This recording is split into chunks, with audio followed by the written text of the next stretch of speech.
You're listening to Today at Museum of the Bible. These exclusive conversations with authors, scholars, and specialists visiting the museum focus on how they are currently engaging with the Bible in their lives and work. Welcome to Today at Museum of the Bible. I'm Jeff, and we have with us today a very special guest, Jennifer Jones Powell.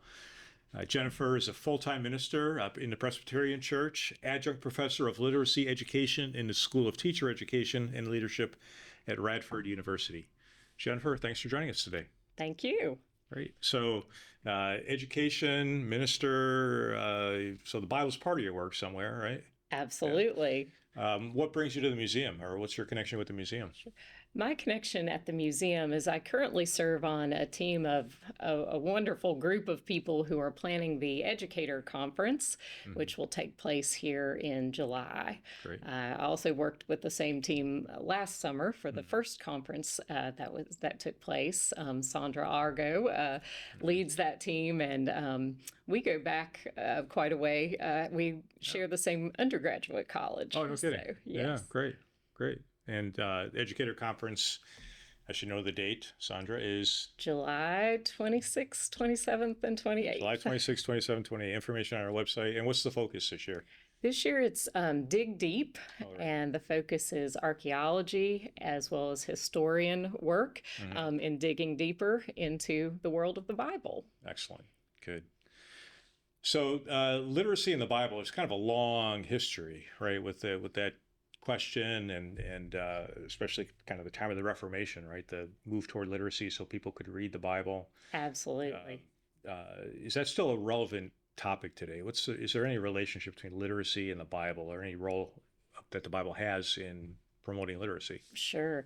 I think I will say for me personally, that was one of the reasons I went into literacy education, because I saw a video clip of a woman, an adult woman who couldn't read very well, and she cried and she said, "I'd like to be able to read my Bible without having to depend on someone else to tell me what it says." Yeah, right. And so that sort of fueled me to dig deeper into the world of literacy to empower people with the ability to do just that. So, I mean, I think a lot of people just take it for granted. Can't everybody read, right? So, what are the kind of realities today around literacy? The challenges? Sure. Reading, I think for most of us, we don't even remember how we learned to read because it seems at least in our memories, that it happens so naturally. Right. But for some children, it is a struggle, and it does matter how we teach it. And so it is a very real issue, and something that I think sometimes we think because we all learn to read that it should be easy to teach. Right. But as it's been said in our field, reading is rocket science. It is a cognitive science, how the brain works, how the brain processes sounds and letters and puts those together to make meaning. And for some kids, we have to be really intentional in the way we approach teaching reading for that reason. So it's an interesting question. Is reading, because I understand in a lot of cultures, reading is always audible, right? It's like you're speaking it in your head, if not out loud. Is that the way the brain works, or? Yes, yes, we are processing sounds in our heads. Even reading to ourselves. Absolutely, absolutely. Okay. All right, I'll have to try it sometime. So that's why when children are very little, we want to play word games with them and rhyme and use alliteration, do tongue twisters, because it attunes their brains to the sounds that we speak. And then that in turn connects to the letters that we attach to those sounds. Interesting. Yeah. So that's an area that needs to be, for in some situations, very important. Well, probably for everyone, right? For learning how to read. Absolutely. In our field, we call it phonemic awareness. And so it's the awareness of those individual sounds in words. Because if we can't hear the little sounds, then we can't attach letters to them. Okay. Wow. Yeah, I admit I don't really think about it. So that's, Yeah, I'm a word nerd, so I'm okay. fascinated with the Okay. process. Yeah, that's great. You're good at crossword puzzles then, right? Yeah. I do like Yeah, crossword see, puzzles. see. You do. So you're now a full-time minister, and I mean, maybe why the shift, but also is there a connection between your work in literacy and then teaching the Bible? Sure, sure. So, yes, I spent 19 years as a college professor Hmm. of literacy education. Loved every moment of it. I love teaching. I love researching. I love serving on committees. And Oh so my it was. goodness, serving on committees. Okay. I even did enjoy that to a point, but I really loved, and I felt that that was my calling in life. And then all of a sudden, on drives home, I started thinking there's something else I need to be doing. And I felt at the time on top of this. Mm. And went home and cried about it to my husband one night. And he said, "You know, I'm surprised you never went into ministry." Hmm. And he said that aside from literacy, he said that's what fuels you, you know, is the Bible and your faith. And I immediately shot him down on that and said, no, no, no, no. And but after he said it, I couldn't sleep at night Yeah, right. and tossed and turned and went to my pastor and talked with him about, you know, what's going on here. Right. And he said, maybe you should test seminary and see what happens. Mm-hmm. And he said that he saw the call in me. And so started going to seminary part-time on the weekends. And for the first couple of years, I didn't know why. Everybody else knew why, but I just was showing up, trying my best to figure it out. And it wasn't until I did an internship in a church that I realized this is it. And so for 1 year, I did both. I was a professor full time and did half time in ministry, but there is no half time in ministry. And so eventually felt like God was calling me to step into that ground full time. Great. Well, I shouldn't say this, but because I taught seminary previously, and you might say that going to seminary is not a good way to become a pastor. so you say when you actually did your internship, that's when it really clicks, which is really how it works, right? Yes. You start to put it together. Exactly. So has your work in literacy helped your ministry in teaching the Bible? I can't imagine it hasn't. Oh, absolutely. I guess I will always be an educator. I was a teacher and a professor, and so I carry those skills. I see them in ministry. I'm still teaching. It's just in a different context. And those skills are still really important. I'm still advising in a different kind of way, still leading in a different kind of way. So that transition hasn't been a huge leap in many ways. Yeah, right. Oh, interesting. Are there, maybe let's get this way, are there books of the Bible that are easier to teach, harder to teach, to get across? What's kind of your experience with that? Goodness. I mean, I think the prophets are always challenging, just because you have to really understand the history, the culture of the time. And so that can be a little difficult. I know folks in my church have been saying, we want to focus on the Revelation. Everybody wants to go there. And so, and I do think churches oftentimes avoid going into that ground, but I am planning to do that and hope that it won't be a difficult task. But I think hopefully my background as a teacher will help me to approach it in a meaningful way. It's going to take a long time. There's a lot in there. A lot in there. Interesting. Some of your research has been in an area called, new to me, response to intervention. What is that and what's helpful about it? Sure. So response to intervention is often in the educational world referred to as RTI.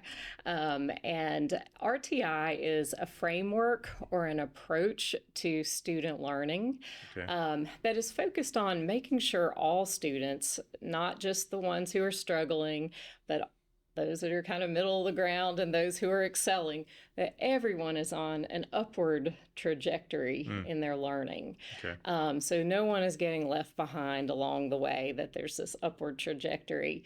When a kid starts to go down, that's when an intervention is needed. So an intervention is intended to disrupt that decline and push it back in the right direction. Okay. And so I guess the crux of RTI is that we don't want kids to fail before we jump in and start helping. Right. So I sort of equate RTI to putting a fence at the top of the cliff instead of an ambulance at the bottom. Yeah. And so when we see that a child is starting to turn downward in their learning, in my case, literacy, then we want to jump in with some interventions. And that requires us to change the way we're teaching or change our approaches, maybe the text that we're using, to try to help get them back on track. And we monitor that really carefully.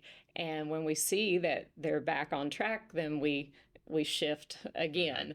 But it's a process of constant data collection and monitoring. Monitoring, right. Knowing where students are at. Yes.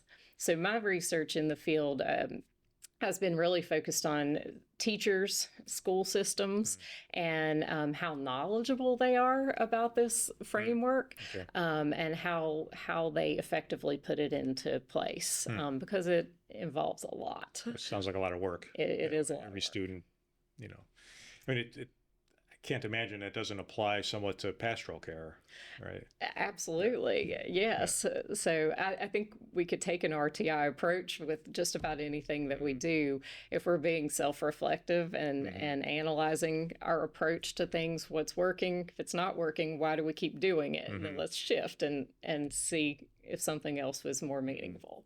Sounds like Romans, but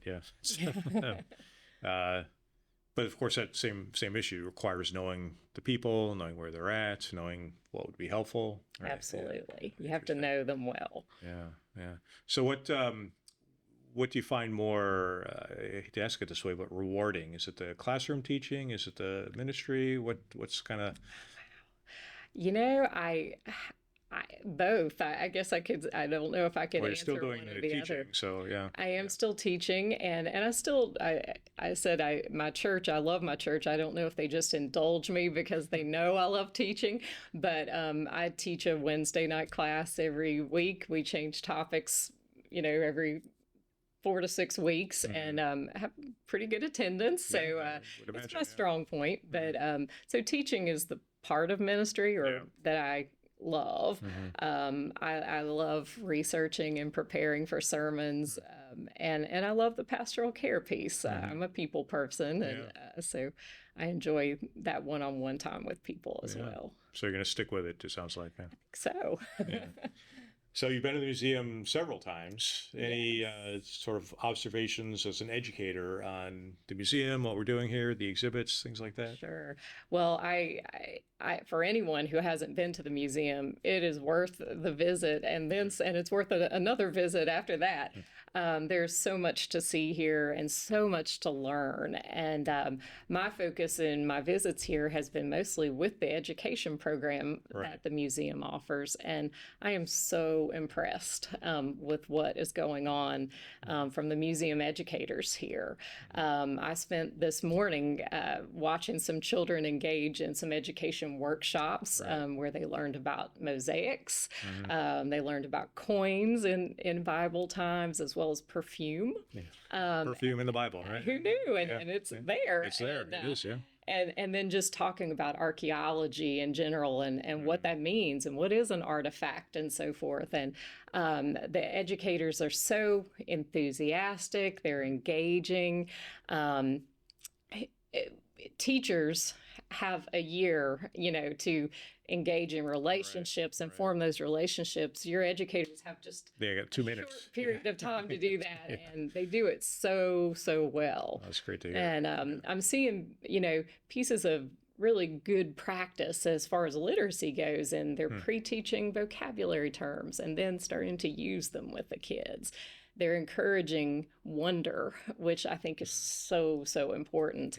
In every workshop that I saw this morning, I heard phrases like, there is no bad question, there is no right answer, it's okay to ask questions. And so I think we aren't learning if we aren't asking questions.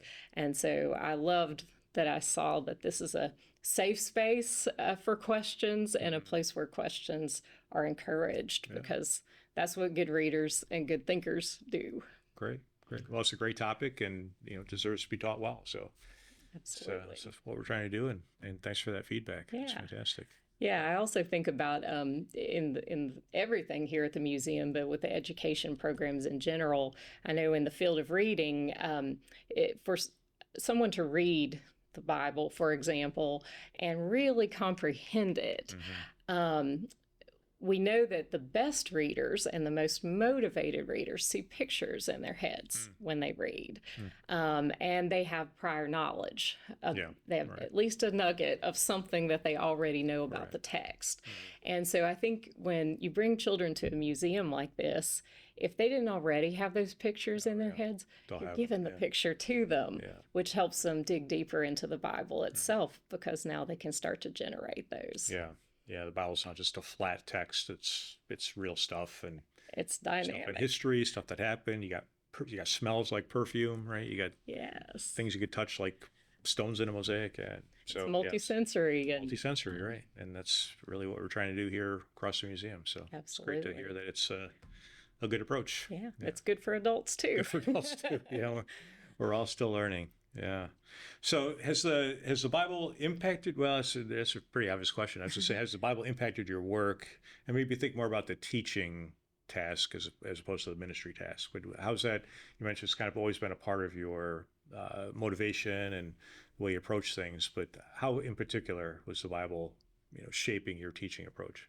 Sure. I mean, I think when I think about teaching and great teachers, Jesus is it. Lots of questions. The greatest teacher ever. And so when we look at Jesus's teaching methods, I've often thought about writing a book just on his teaching methods.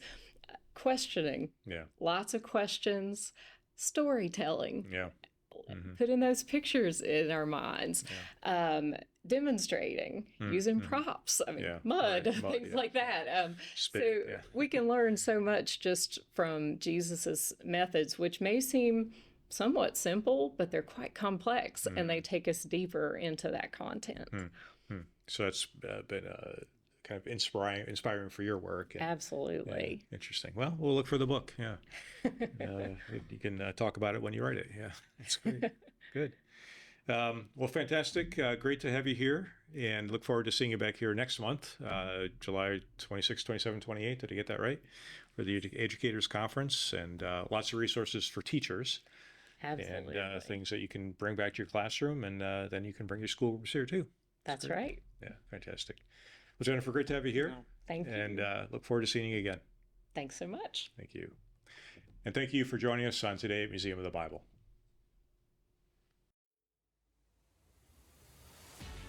Thank you for listening to Today at Museum of the Bible. Join us again to hear how authors, scholars, and leaders are engaging with the Bible every day.